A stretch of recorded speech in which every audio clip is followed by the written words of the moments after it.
Tulad ng mga suntok ni Senador Manny Pacquiao, solid ang suporta ng mga Pinoy sa iba't ibang panig ng bansa sa kanyang laban.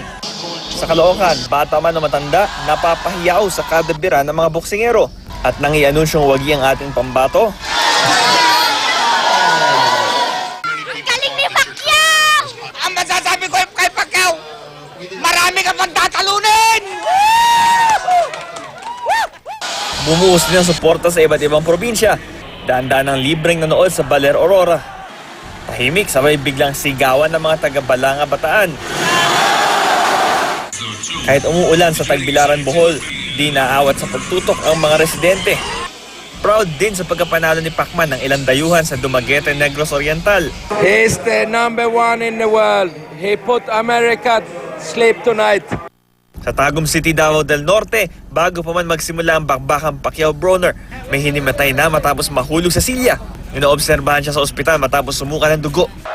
Sa hometown naman ni Pacman sa General Santos City, may kasabay na sigawan ang bawat suntok ni Pacman. Handa na kaming salubong sa iyong pagdating. Solid din ang mga Pinoy abroad. Sa Dubai, sama-sama silang tumutok at nagbunyi. Congratulations to Manny Pacquiao. Shout out sa Filipino community here in Dubai and to the Filipino all over the world. Para sa unang balita, Bam Alegre reporting.